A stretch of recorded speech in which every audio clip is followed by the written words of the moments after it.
fun to actually go back to basics a little bit, which we didn't really do at the start of the summer school, and try and motivate machine learning a bit, and perhaps what I like to call learning with probabilities.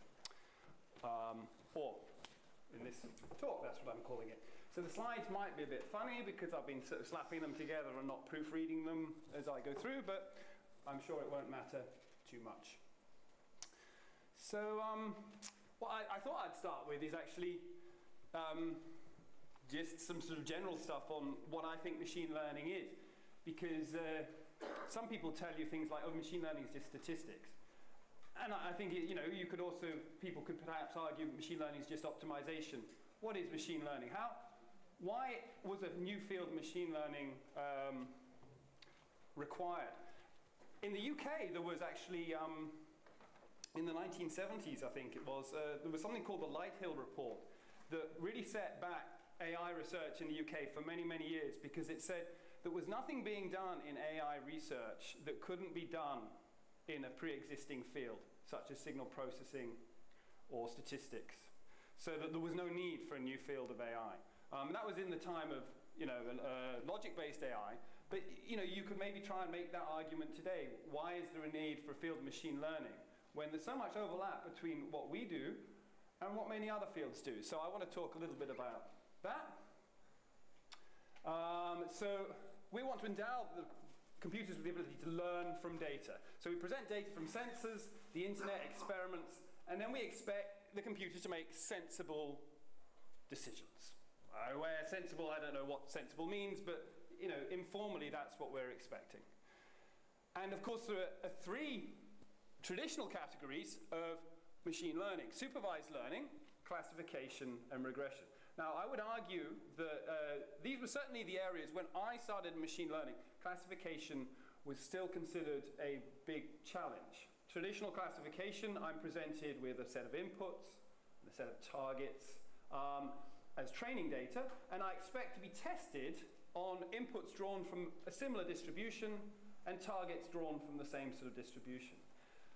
People did this with neural networks, using backpropagation to learn them, and in some sense the success of neural networks, standard feed-forward neural networks, really was the core of the machine learning community. And then of course you've heard about the support vector machine, and I would argue myself, my own perspective is that classification in that way is almost no longer interesting because it's a solved problem from a research point of view. I mean, there are definitely interesting aspects, such as semi-supervised learning, where you don't have, you've got a lot of data without labels. Can you use that to improve your classification?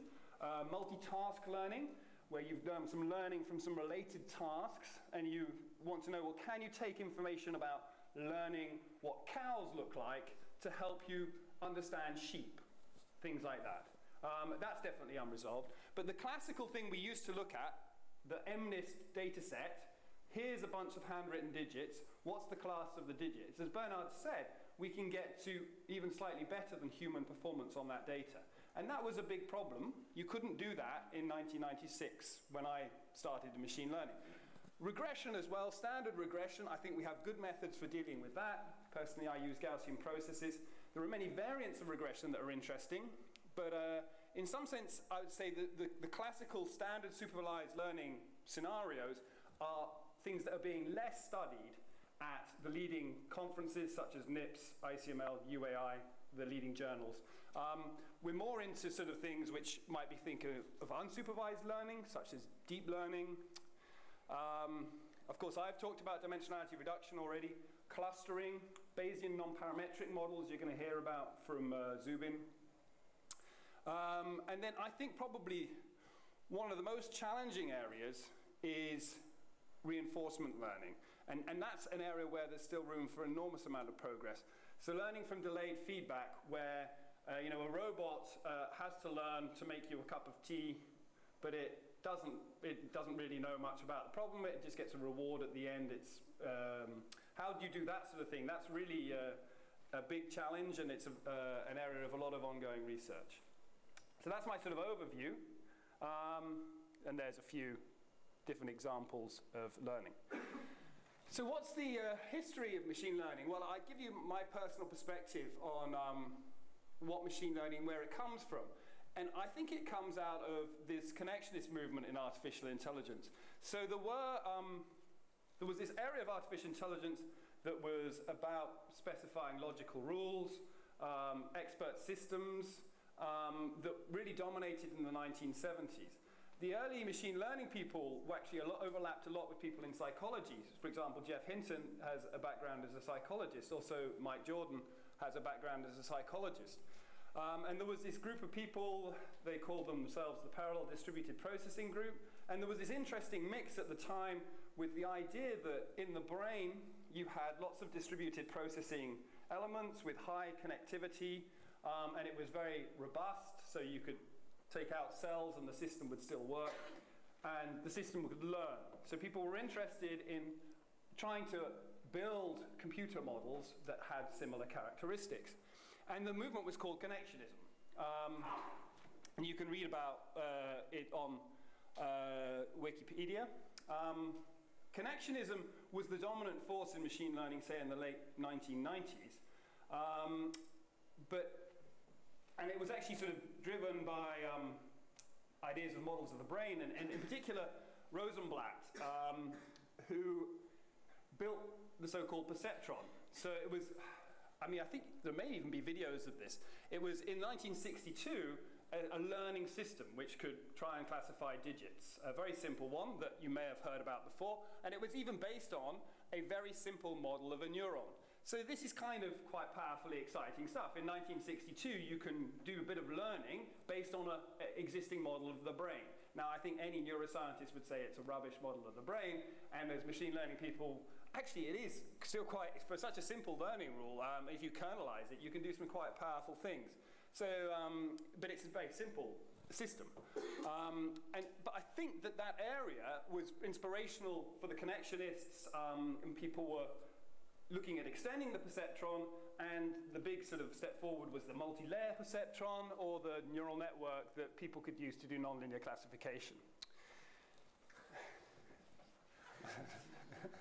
So to understand that joke, you have to have a weird geeky overlap mix between some sort of Japanese computer game from the 1980s plus an understanding of risk, empirical risk, and Vapnik's generalization for bounds based on VC dimension. Yeah, and Jan LeCun set up this photo. So, but I'm using this photo to represent what happened to the machine learning community was that, I mean, so how does machine learning differ? Why am I very proud of what the community I came to at that time did? In some sense, I think it's a very dangerous thing to be in one of these communities that gets inspired by how the brain works, and we're going to be like, you know, we're going to use this stuff to do learning, and you know, you can also do it for evolution. You get genetic algorithms or artificial life. You get particle swarm optimization, blah, blah, blah, blah. It can be useful to be inspired by biological systems, absolutely.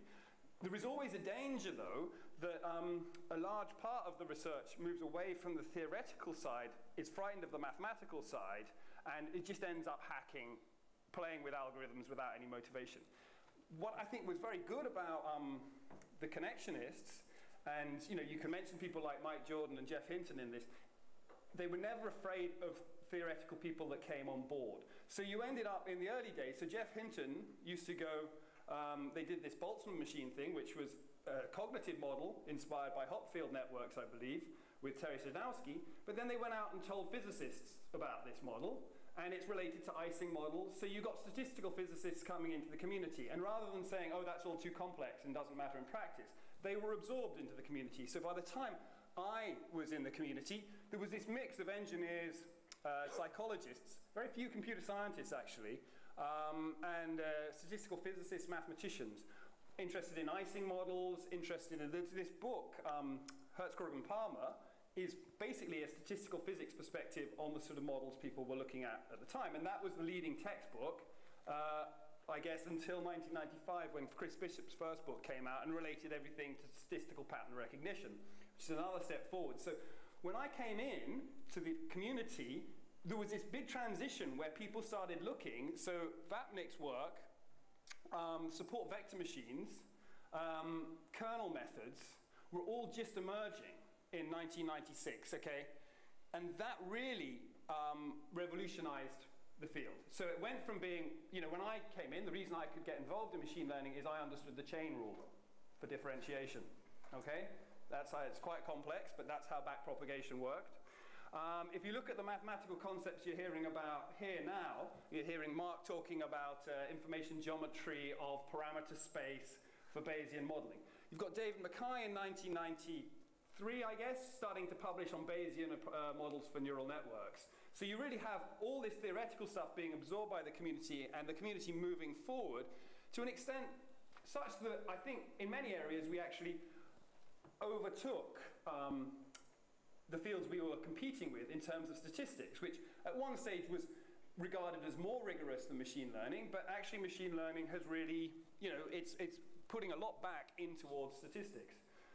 So my personal view is that machine learning benefited greatly by incorporating these early ideas from psychology, but not being afraid to incorporate rigorous theory. And one of the things you're seeing now is this return to those type of models with deep learning, these models of difficult to analyze models, but they're doing amazing stuff algorithmically and actually doing some pretty incredible unsupervised learning with these models.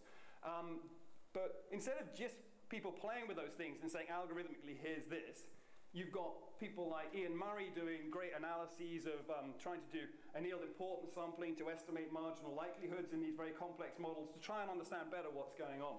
And I think it's a very powerful community as a result of that. So I think early machine learning was viewed with a lot of skepticism by the statistics community.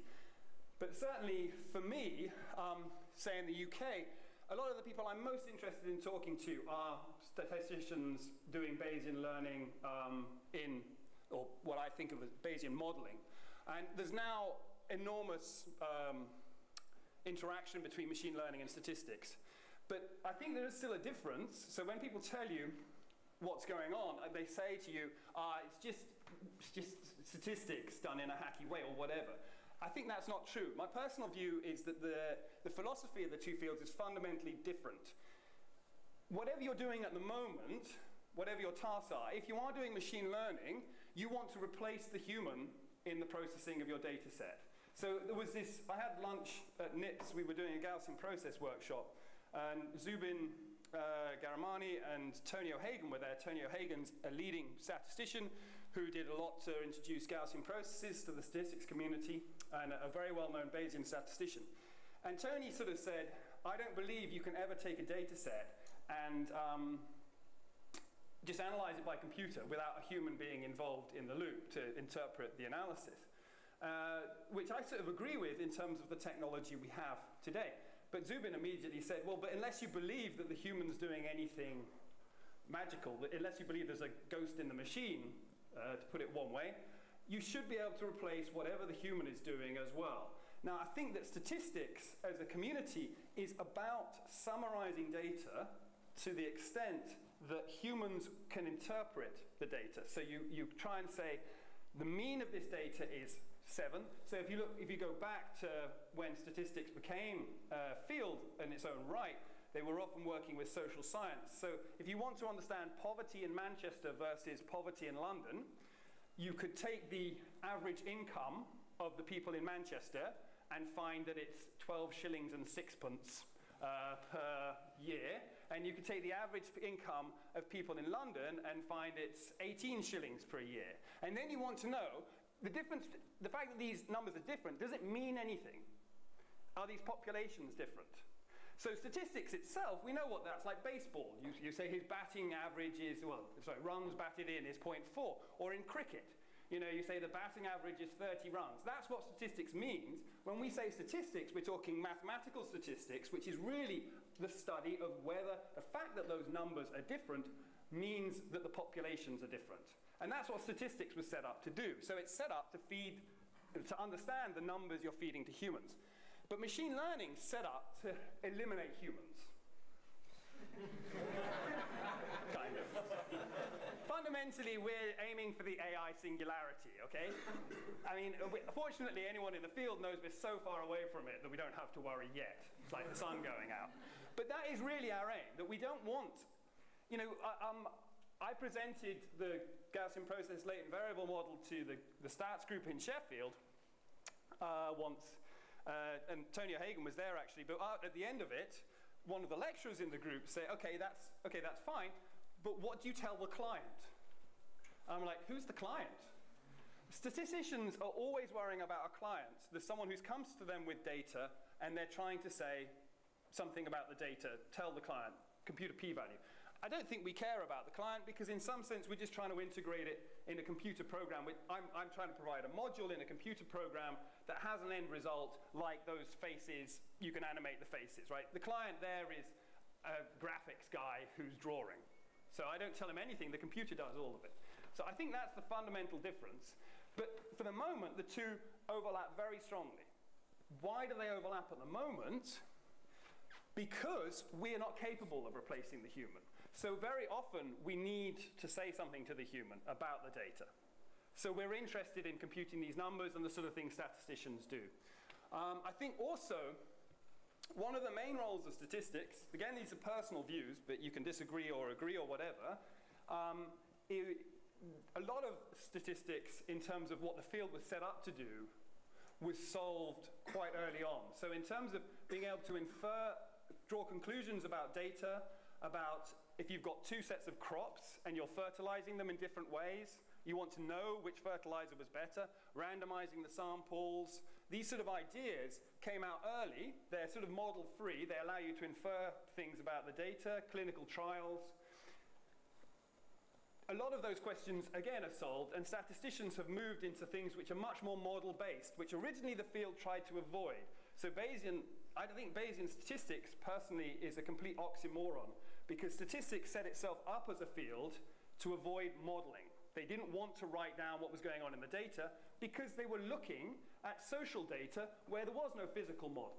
What physicists were doing at the time was saying, I have a model of the universe, or I have Newton's equations, I can observe planets, I can infer the weight of the planet. They had a physical model. Statistics set itself up to say, well, we don't understand anything about social interactions, but we can compute numbers and ask questions in a model-free way. So Bayesian statistics seems like an oxymoron to me, because in the Bayesian world, you are always being explicit about your model. And that's what physicists do, actually, and did before statistics came and continue to do in parallel with statistics. So that's a sort of personal feeling in philosophy, but actually that doesn't matter, because today statisticians are doing Bayesian modeling all the time, and they're doing it really, really well. So, you know, a lot of statisticians would disagree with me there. So I think machine learning has this overlap with cognitive science, which is helpful, and it brings in a lot of insight. And I think particularly this little point here is important. So you have to be careful about getting tied up in mathematical formalisms, because they can be misleading. The fallacy that aerodynamically a bumblebee can't fly. I mean, people say, did you know that aerodynamically a bumblebee can't fly? Okay, that's the dumbest thing to say ever. Because it's a limitation of the model, not a fact. Yeah? So, and I was driving at this, there was a theme to some of the stuff I was talking about in dimensionality reduction, about the curse of dimensionality, so on and so forth. You can get lost in mathematical proofs about what happens in these things, which actually betray what your own instincts are if you look at what humans are doing. So a lot of problems that we study are apparently NP hard or whatever. The computer vision is insolvable, all this sort of thing. But in practice, cognitive science shows us that we're solving these problems all the time, or we're capable of generalizing over few examples, despite the fact that the statistical underpinnings are not strong. So that's clearly a limitation of the model rather than the fact. That's the sort of bumblebee effect. Obviously, a bumblebee can fly. And the reason people say aerodynamically can't fly is, what they mean is, if you apply the aerodynamic rules that you apply to a jumbo jet, under those rules the bumblebee can't fly. But of course the jumbo jet is flying under very different Reynolds numbers to the bumblebee. The effective viscosity to the bumblebee is much higher. So it's different, you need a different model. So mathematical foundations are still really important because they help us understand the capabilities of our algorithms.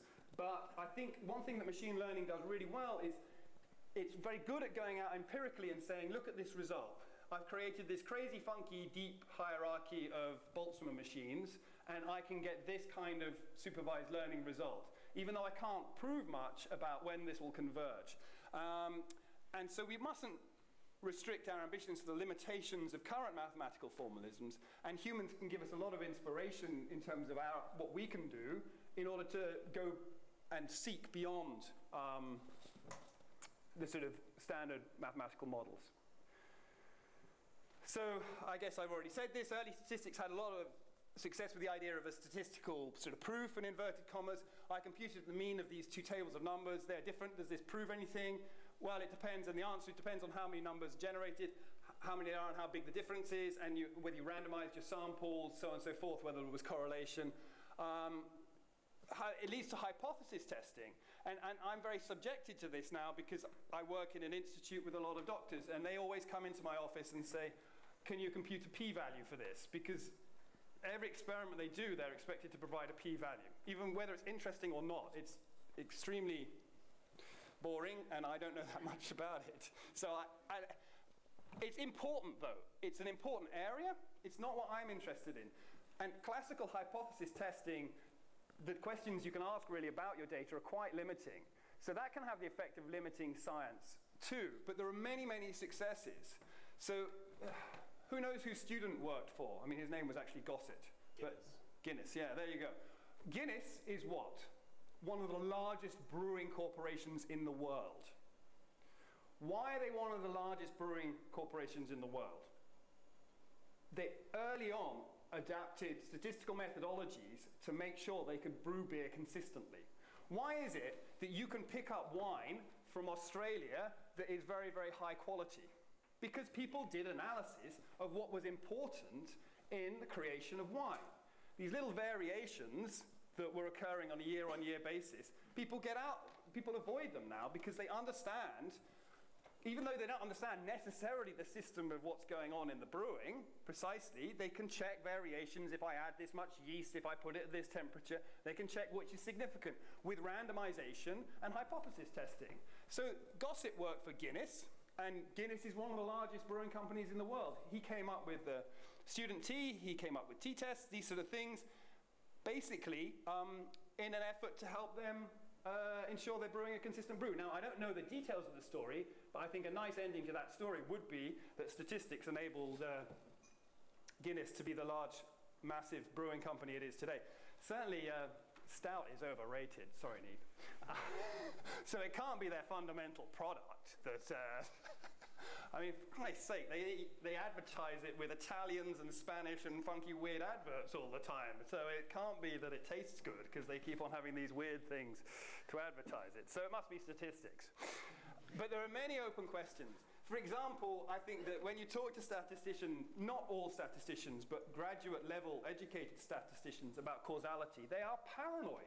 They say you can't infer causality. It's not possible to infer causality. Yet, you know, when I did my first lecture, I don't think it'll work anymore, but I kicked that thing there and the thing went off, right? That was the plug connector. I immediately inferred causality from one data point. So we know humans need causality, and we may not always get it right, but statisticians became afraid of causality because correlation and causality doesn't necessarily imply causality.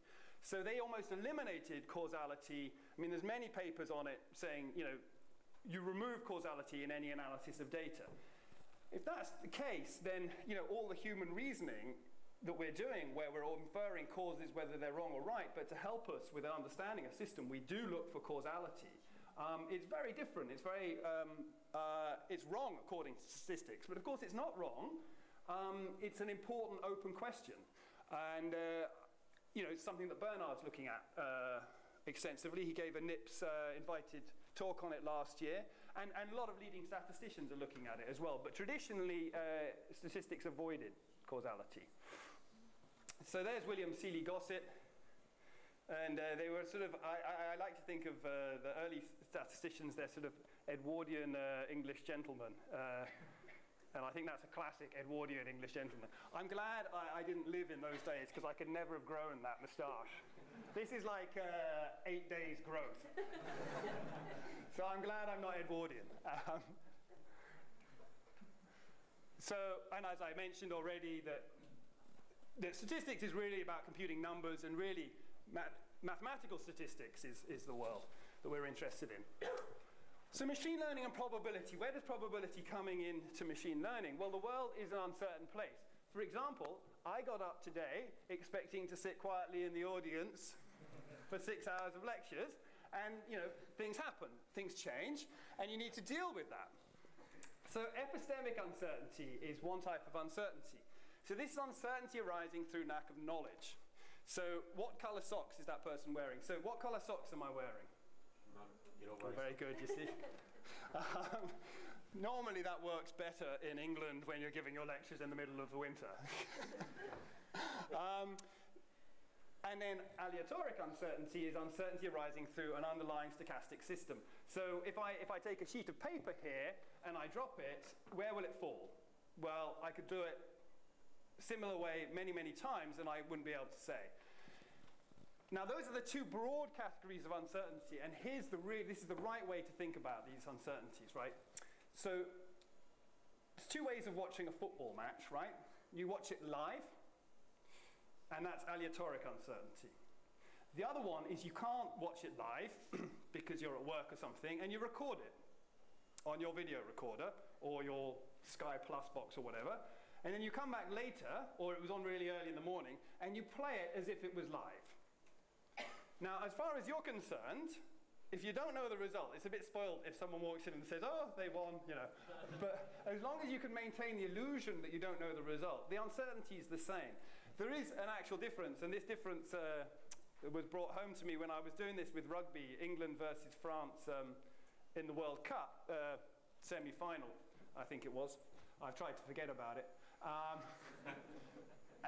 We had a really good, quarterfinals it was, I think, to get to the semi-final. We had an excellent run to the team was rubbish, but they just had to beat France that weren't looking that good, and I started watching the game, and they were just appalling, and they were down by a certain number of points, and I thought, I can't, I'm just going to go and check what the final score was.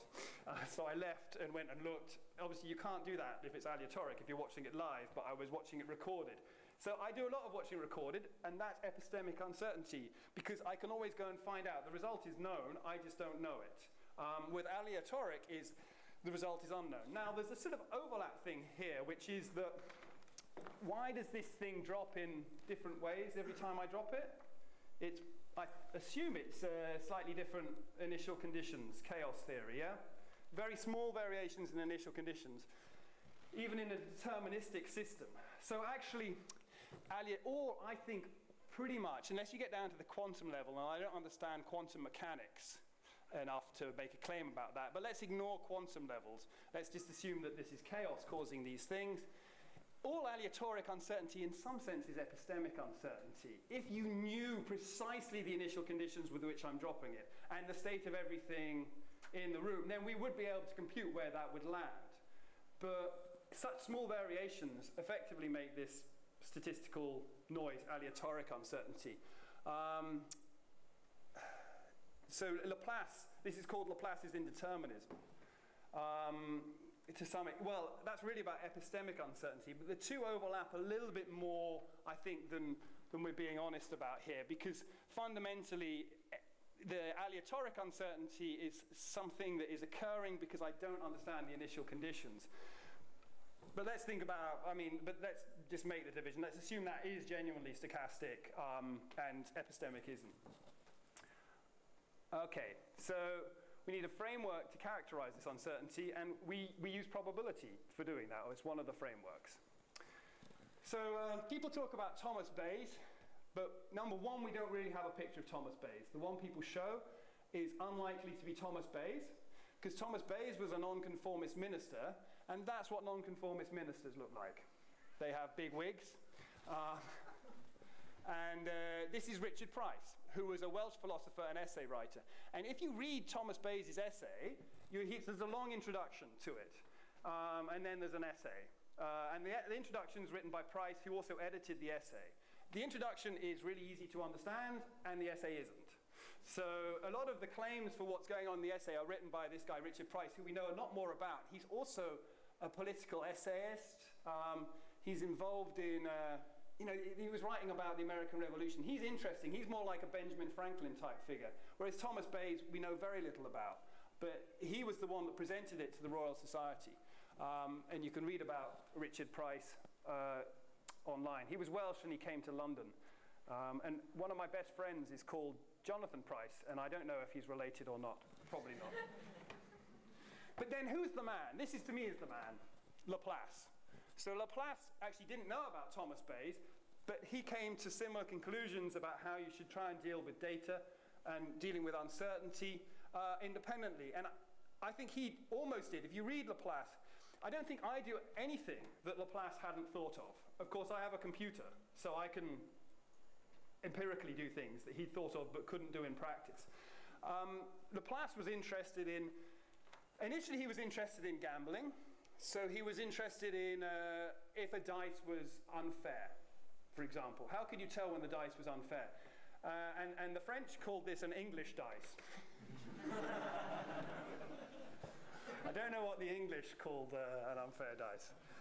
But actually he looks at binomial, he looks at a coin tosses. And he does a Bayesian treatment of coin tosses. He doesn't know about beta distributions, so he can't compute a beta posterior. And what he actually does is he's the second person to write down the Gaussian distribution after de Moivre, and he writes it down in computing a Bayesian posterior of a dice flip, using Laplace's approximation, a second-order expansion about the mode. And he's doing that in, I think, the late 1700s. That's pretty incredible. So Laplace approximation, which is still one of the standard methods of approximating Bayesian inference, he invented the Gaussian distribution to do it. So I think that's pretty cool that the Gaussian distribution was invented for Bayesian inference. He also shows in his paper, which again, the translation's quite readable and the notation is very modern. So if you're French, I suspect the original paper is quite readable. He shows that in the limit, as the data goes high, that the Laplace approximation becomes correct. So, and he's considering that limit, so for him it's not even an approximation. But he didn't know about the beta distribution. The system he looks at is completely analytic for us today. But I guess the normalizer of the beta distribution wasn't known at that time. Okay, so the classic sort of thing we tend to do in machine learning, moving away a bit from motivation and philosophy. I forgot to look at time. I have no idea of time, so let me just... Oh, that's not too bad, is it? Is inputs and targets. So we've got some set of inputs, and we want to predict a target. And for binary classification, that should either be 1 or -1. So the sort of examples we've already talked about, document categorization, who a detected face belongs to, detecting faces and images, classifying digits from binary data. Now the perceptron is really the foundation of machine learning in the sense that you take a data point xi and you predict that it belongs to a class yi if the sum of some weights times that input plus a bias is greater than 0. So I like the vector notation, so there it is in vector notation. The inner product between the weights and the input plus a bias is greater than 0. Otherwise, we assume it's -1. That was what Rosenblatt sort of said in 1957. He died quite young, unfortunately. There's a memorial to him at his old institution. So the perceptron algorithm is really quite cool. It actually can be solved by linear programming. It is just a linear program. Because, so unfortunately, the one bit they did manage to wipe off. When you look, so the perceptron algorithm is just looking for a feasible region in the W space. So you can draw it in two ways. You can draw the vector W in a two-dimensional space. I shouldn't put those in because that's like maximum margin. You're looking for a linearly separable region. You're satisfied, you're feasible if you can get all the negative points on one side and all the positive points on the other side. But there's another way of drawing it. So in this case, you've got one W, and you draw the W, and you're drawing it in X space, and the X's are points in the X space, right? Now, what Robert was talking about, or I believe he was drawing earlier, is the feasible region, which we would think of as the version space. This is sometimes called. So these are now linear constraints. Every data point is providing a linear constraint. If you draw in W space, then the weight vector you're interested in is now a point, as the X's were in here, and every data point provides, well, actually it's the data times its label, provides a linear constraint. Okay? So every data point is giving you a linear constraint, which gives you a feasible region, and the Perceptron algorithm is actually an odd way, which I think, Robert, do you know about its worst case performance or anything? It's got weird worst case, but its average case I think is good. Yeah, it has been analysed a bit in terms of linear programming. I'm not sure of the details, but it has, I think, very bad worst case performance, but quite good average case performance. So you've got all these data points here, these zeros. You've got the Y, which dictates which direction this arrow is pointing in. And if you, for example, had this data point change label, like this, then that region becomes, and then you've got no feasible region. Yeah? So that's an inseparable problem in the Perceptron algorithm. The other weird thing about when you do have inseparable problems within the Perceptron algorithm, you do end up with a reasonable solution. If there's a learning rate, and if you reduce the learning rate in a slow enough way, you will actually find the optimal hyperplane. This was the sort of thing that was known in it was known easily by the 1990s when I came into the field. And the algorithm is basically, you take the weights, and you add to the weight some learning rate times the label value times the data point value. What that says, so you iterate, you select not an increment k, an increment eta, and you select a misclassified point. You ignore any points that are correctly classified. So for example, if your weight solution is here, then all these solutions are fine. It's only this one that you're infringing. So you select this guy, and you update in that direction, basically. So, and you may actually go beyond. You don't do anything intelligent. You just take a learning rate. I guess in the I don't really understand enough in the simplex method to understand, but perhaps the case that, I don't know, you're doing something definitely more intelligent than the simplex method, you won't overshoot. Here you could potentially overshoot, but then you look at this one and you go back again. Yeah? So I've got a little visualization of that. And this is all historic stuff. So here's a simple data set, and what we do is we select initially some data point, and we build the initial decision boundary based on that data point only. So we start with the weights being 0, and for the first iteration, we set the weight vector to one of the data point values, which in this case, that. I've selected that data point I circled, and that's the result. So we multiply the observed value of the data point times its class. Then we go through selecting incorrectly classified data points. So I've circled one there, which is incorrectly classified, and we do this update. We multiply that incorrectly classified data point by its label and adjust the weight vector. Now, very often, this converges very quickly. So there's that one green point there that is now incorrectly classified, yeah?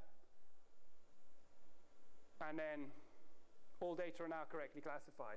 Now that's just an example I set up that is separable, that has two Gaussian distributions. The feasible region would be any region in here that we can bend that point and not without misclassifying that or misclassifying that. So there's a small feasible region that we could find. The support vector machine work is about making that solution unique by adding a quadratic term so that you get a quadratic programming program with linear constraints, and you look for the maximum margin separation.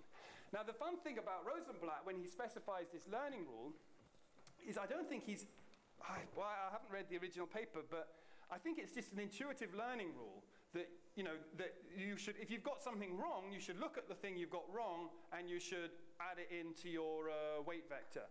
But it still works. And it leads to things like Hebbian learning, which people use for Hopfield networks. But and Hebbian learning is something that I believe there's some evidence for existing between neurons in the brain. So there's that nice connection there. So regression examples predict y given x. In the y given x, we define an error function now, which is, so we have some, in the linear case, we say that we've got some function of x, which is a gradient plus an offset. And then we might define an error function in that case, which is the distance between our data and our target function. So we can add a portion of the error to the bias, and what we then also try and do is add some of the error to the gradient. Now we can do iterative learning of these things by updating the bias and the intercept in a very similar way to the perceptron. And you get the same sort of effect. As we select every data point in turn, we can actually update a linear regression. Now, you'll all know that this isn't the sort of standard way of doing linear regression, but this is a sort of stochastic gradient descent version of linear regression. So we're updating an underlying error function. Now, but I think people didn't think about that so much in the early days of machine learning. So you do it until you have a solution that fits. Now, of course, that's solvable with a little bit of linear algebra, and that's how we all do it today. But I think in early machine learning days, people were interested in learning rules more than they were interested in an objective function, because they wanted to know how neurons were updating their own weights. And of course, we can go to nonlinear cases. So if the x is not linearly related to y, then we create a feature space, and you've already seen me do this before. So here we've got a function of x which is equal to some inner product between the basis functions and our weights. And if we apply the same sort of rules to those weights, we can also do it for the perceptron. So here's a basis. This is a quadratic basis. So it's got 3 different parts. And we can sample from the quadratic basis so we can look at, as I was doing in the kernel PCA lecture, we can say, well, for some random values of w, what sort of functions can this produce? And they're obviously all quadratics. So we sample 3 random values of w. Here we're sampling w1, which is the offset, is 0.87. w2 is minus 0.38835. And w3 is minus 2.58. And these are the bases. And this is the weighted sum of those bases. So we've got some positive weight on w1. So 0.87, so around there. So that value should be 0.87 at 0 there. We've got a negative weight on the linear function, so it's slightly negative going down in this way. So you can see that this side of the quadratic is actually lower than this side, even though the axes are symmetric. And then we've got a negative weight, minus 2 on the quadratic term, so the quadratic form is showing quite strongly, double what it was in the first one. Well, it should be quadruple or something, so that's about 0.7 or something. So it's been, and then it's got the linear term added, so it'll be lower still. And we can sum those 3 things together and we get a function that's non-linear. And that's what we think of as the feature space, and Bernard's talked about that. So here's another example where we've got a much lower weight on the quadratic term, so the non-linearity is less. And another example with a positive weight on the quadratic term and a negative weight on the constant term and a slightly negative on the linear. So you can sample different functions according to this system. Now the systems that I like a bit more than that, because they're local, are the radial basis function type systems we've already talked about. And in this case we've got, for example, 3 bases. And the 3 bases can be summed together in a similar way. So we've got basis function 1 has this center here, minus 1. Basis function 2 has a center of 0. And basis function 3 has a center of 1. And what we're doing to create function in this case is a weighted sum. For example, with a Gaussian sample from W to generate random functions. which give us functions like this. So here we've got a small negative weight on the first basis, so that's leading to this small bump. We've got a small negative weight on the second basis, but it's smaller, so we actually go up a little bit, and a largish negative weight on the third basis. And we can keep doing functions like that with similar results. So in that case, the weight on the second basis is very small, so it hardly appears. There we've got 3 positive weights. And we can even learn in simple systems like this using the same learning rule we had before. And I like these examples. This is not how you do function learning, but in this case you can show how a function responds locally. So this, because of the learning rule is now based on the basis, then you only upweight things which are nearby your data point. And this is the sort of thing we used to look at a lot, what the nature of the learning rule was, and iteratively update one data point at a time, but we were doing it in more complex systems like neural networks. The Linnet systems that were state-of-the-art on digit recognition were doing this, one data point at a time. Instead of doing what you might think is the right thing to do, when it would be certainly for this model, which is to try and do some sort of batch optimization, some second order method, or so eventually the function doesn't change. But really, what's going on in these systems? What's the mathematical interpretation? So we like looking at those learning rules, I think particularly because there was a cognitive science inspiration for machine learning. But fundamentally, these learning rules are minimizing this error function, right? So this is an error function that is the classic sum of squares that Robert talked about, sum across data points between the squared difference between the output of the function and the data point yi. And that's the sum of squares error. Now, I always get confused. Who invented the sum of squares error? Anyone? I mean, someone did, but anyone know? Mr. Square? Pardon? Mr. Square? Mr. Square. Mr. Least and Mr. Square work together. I'm asking this primarily because I always forget there's too many Frenchmen starting with le and la, and I get confused between them. I think it was Legendre, but it might have been Lagrange. Was it Legendre? Come on, someone look it up. Someone with the internet, look it up. Okay, well, actually, I want to come back to this point again later. Why did they invent least squares? They invented least squares because they were making observations of planets, and they had more unknowns. More observations than unknowns. So they knew about solving systems of simultaneous equations, but they had more observations than unknowns. So which solution should they use? And least squares was the approach for doing that. Now, Gauss also claims to have invented least squares, and he claims he found the planet Ceres, its orbit, by applying least squares before Legendre published, or Lagrange, whichever one. So here there's now a cost function, and we can build design matrices, and the cost function expresses the mismatch between our prediction and reality. And here I'm defining in the red phi I as being the evaluation of the basis function for each of the basis functions. So there's this, I'm replacing in effect, so I'm moving to vector notation, which you know, as you know, I like. So I'm replacing that with an inner product. So W is your vector of parameters, and phi I is the basis function values for one data point. So we can minimize that.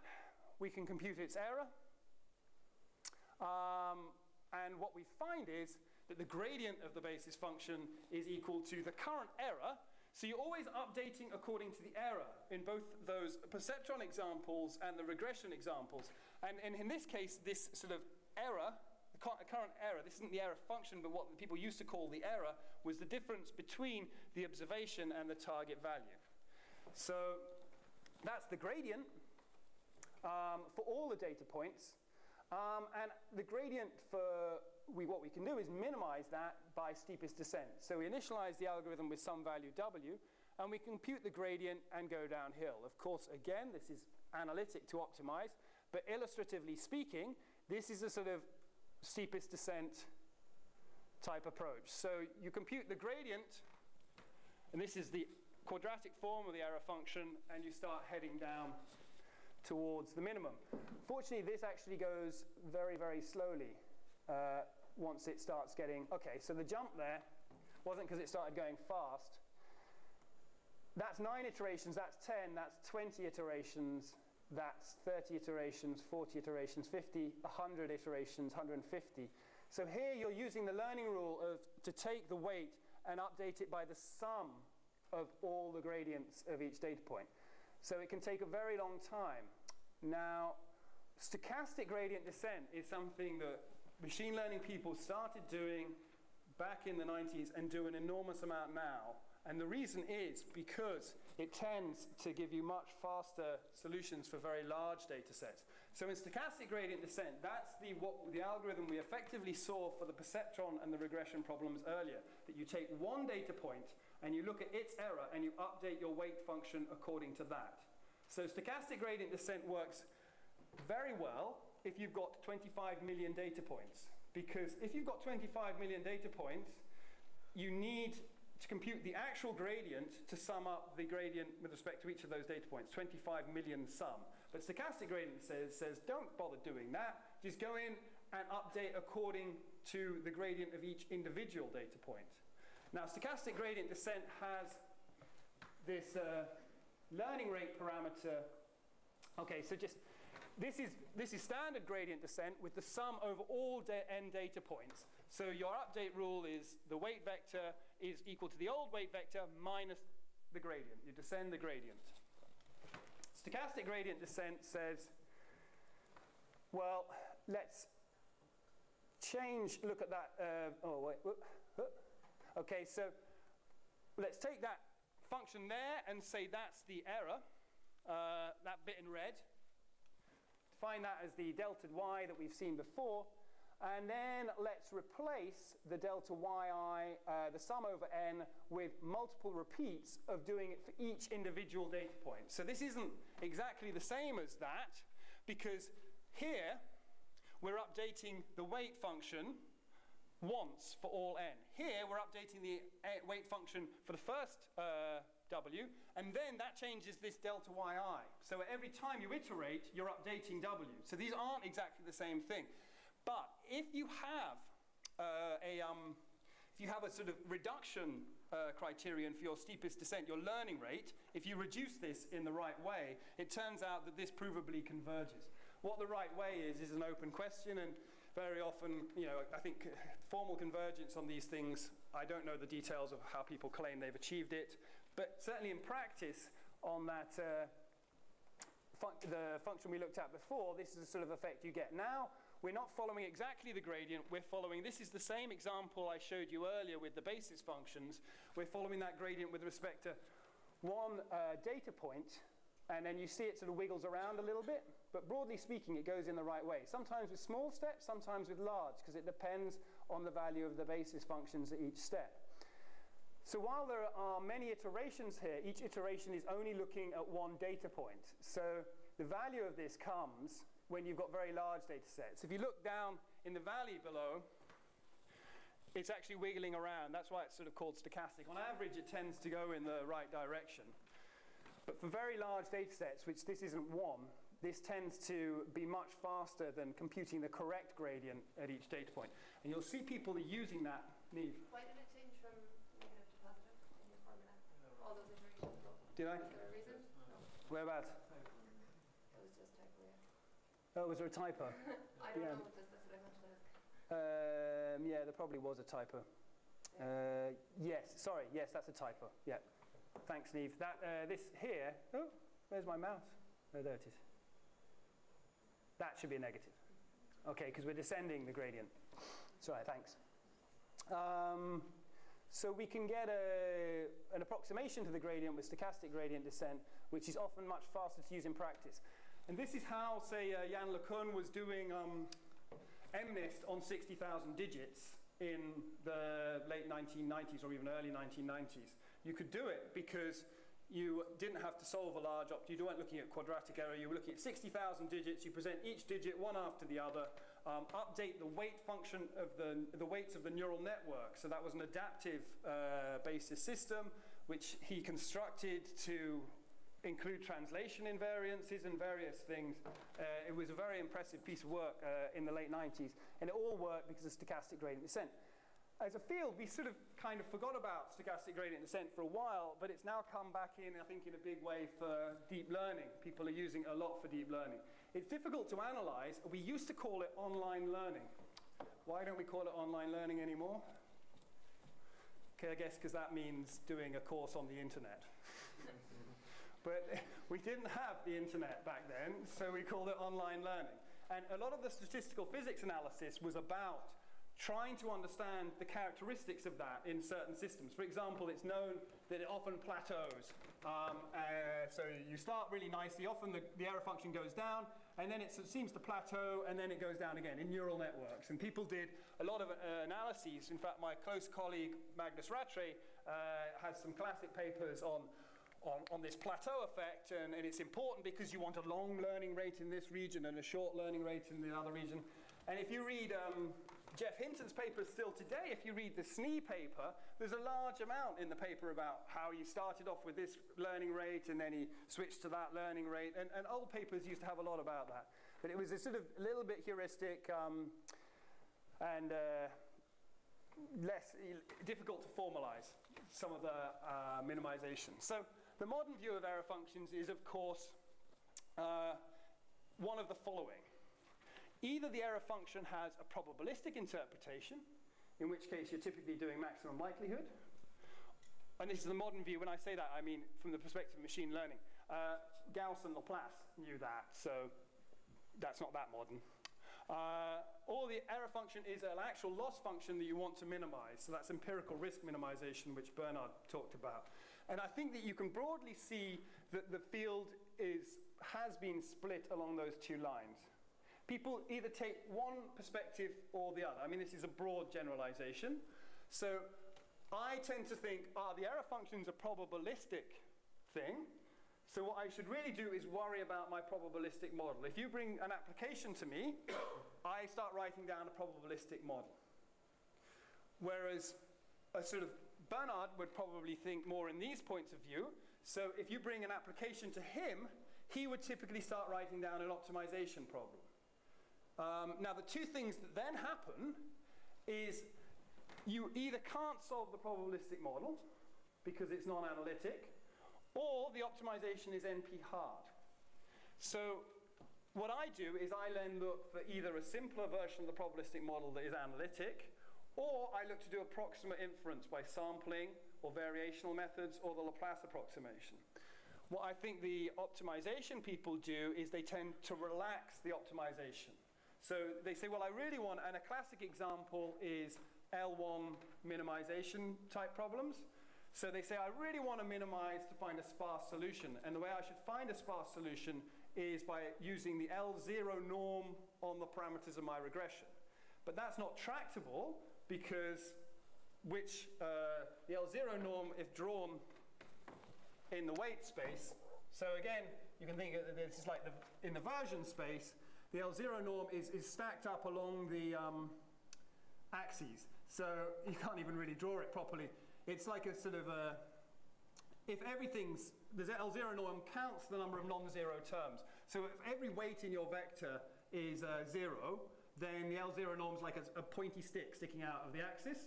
And then if this one here is 0, but the others are non-zero, you get these lines going along the axis. So it's basically a star in the weight space. It says, I prefer things close to the center or on the axis. And people tend to relax that to the L1 norm, which is actually a square, and it leads to convex optimization. So that's the sort of relaxation people use for sparse models, but people use very many different relaxations for clustering. Spectral clustering is formulated around a relaxation from a discrete allocation of data points to a continuous version of the allocation. So that's my broad perspective, and I don't do that, so I'm not an expert, so I'm making that up a bit. But I definitely do this, and in this case, we look at the intractabilities and we try and approximate in one of a number of ways. So if you look at the last 15 years of machine learning research has mainly focused on probabilistic interpretation. So graphical models are actually a way of doing probabilistic graphical models, of either doing exactly with the junction tree algorithms, graphical models over high-dimensional discrete variables by specifying conditional independencies. Gaussian processes are a way of doing probabilistic modeling over functions. Semi-definite programming has become a big thing as a relaxation of certain, or even as the thing you want to do, the objective function you want to minimize. I mean, people are doing quadratic programming, of course, for the support vector machine. So you can broadly see, I think, most of the last sort of 15 years of machine learning as focusing on one of those two things. So the things that I've not been talking about is how you do that. Some of that has been covered by Robert. Second order methods, conjugate gradient, quasi-Newton and Newton, effective heuristics, such as people when they do online gradient descent, they use something called momentum, or stochastic gradient descent, I should say. Okay, so unsupervised learning. K-means clustering is the, I guess, the classic example I just want to talk about briefly in unsupervised learning. So in clustering, which is a classical machine learning, again, it's also used in statistics, requirement where you want to divide groups into according to different characteristics of the groups. So an example there would be different animal species or different political parties. And what we want to do is determine which groups they move into, and what's harder is perhaps the number of different groups. So for k-means clustering, we might require a set of k cluster centers. This is the classic algorithm. We want to know where the center of those clusters are and the assignment of each data point to those centers. So the algorithm there, simple algorithm that I want to sort of talk about later, well, actually I may not get onto it, but in terms of how it turns when you consider probability, initialize the cluster centers on data points, assign each data point to the nearest cluster center, and update each cluster center by setting it to the mean of assigned data points. So the objective that people do in k-means clustering is they have a number of clusters k, which is associated with centers, and then a number of data y. And what you try and do is you minimize the sum across all clusters of the data points allocated to that cluster. So for those i's that are allocated to j, of the squared distance between the mean and the data points. So this minimizes the sum of the Euclidean squared distance between points and their associated cluster centers. Now, k-means clustering is not guaranteed to be a global minimum or unique when you apply this algorithm, and this is a non-convex optimization problem. So this is difficult to solve, but it's actually fast to solve if you use such an algorithm. So here we've got some data. We initialize clusters randomly from the data. We then allocate all data points to their closest cluster center. We update the cluster centers to the mean of their allocated data points, and then update each center according to the new mean. And we repeat that process, and then eventually you get no change in cluster allocation. So I wanted to talk about this briefly because it's another simple algorithm that actually has a more complex interpretation when you look at it probabilistically, and we'll come back to that after I try and motivate why you go to probability instead of standard error functions. So it's got two steps. One is an update of the means, and one is an update of the allocations. And what I want to do later is sort of point out that the update of the allocations is like the E step in an EM algorithm, and the update of the means is like an M step in the EM algorithm. Yeah, okay. So I think I've gone slightly over my first half. So that'll be, what I'll do next is introduce, okay, well I just finished with this, other clustering approaches in machine learning. I did have a section, so I didn't introduce this section properly. I moved from supervised learning to unsupervised learning and started talking about clustering without properly introducing it because I put these slides together an hour ago. But I'm not going to talk about dimensionality reduction. Anyone know why I'm not going to talk about dimensionality reduction? Because you've had 6 hours on that already. So other clustering approaches in machine learning, spectral clustering, this is really cool. It allows clusters which aren't convex hulls. It's based on a relaxation of an optimization problem, initially proposed by Shi and Malik, and important work in machine learning done by Andrew Ng, Mike Jordan, and someone else who I'm forgetting. This form of clustering only allows clusters that in the data space are convex hulls. So you can't have a cluster, for example, that spins around in a circle or something. And that's, you know, when we look at clustering, we think, oh, these data are close together. They should be part of the same cluster. But this doesn't allow for that. It just allows data which are near in terms of Euclidean distance. So spectral clustering is a really cool way of doing that. That is a relaxation of an optimization problem. And then Dirichlet processes, you're going to hear about from Zubin. And good point to say that at 5 o'clock, Dylan's going to talk to you about Kingman's coalescence, which is related to Bayesian non-parametric methods. So Dylan's going to come forward and give a talk then, with Fernando not being here. So Dirichlet processes are a probabilistic formulation. So this is an optimization formulation, and this is a probabilistic formulation for clustering algorithms that non-parametric. Non-parametrics, I think, are one of the really exciting areas of Bayesian learning, but Zubin's going to talk to you a lot about them, as well as Peter Obans and John Cunnington and Dylan, so I won't say too much more about that.